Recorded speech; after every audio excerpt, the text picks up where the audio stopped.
There's lots of drama in my new book about James G. Blaine and Roscoe Conkling, but one of my favorite moments involves an act of courtesy by Conkling that would be remembered for decades.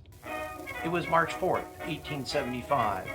New members of the Senate prepared to present their credentials and take their seats at the beginning of the 44th Congress.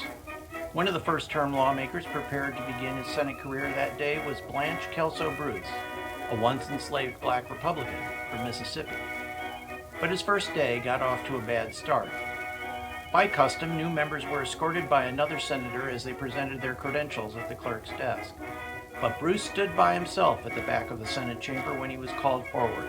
His white counterpart from Mississippi, Republican James Alcorn, kept his head buried in a newspaper and paid no attention.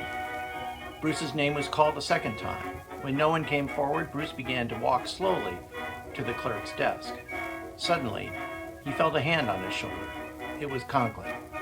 "Excuse me, Mr. Bruce, I did not see that you were without an escort. Permit me. My name is Conkling."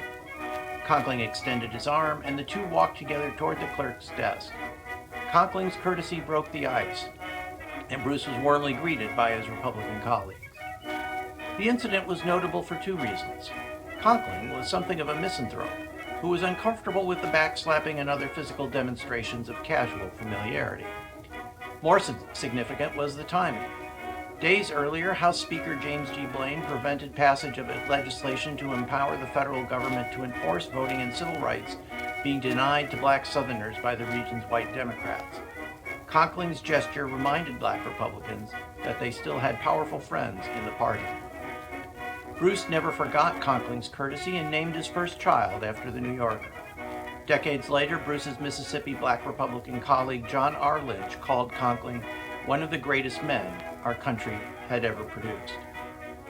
For more about Blaine, Conkling, and Reconstruction, pick up a copy of The Partisans, James G. Blaine, Roscoe Conkling, and the Politics of Rivalry and Revenge in the Gilded Age, now available at your local bookstore and Amazon.com.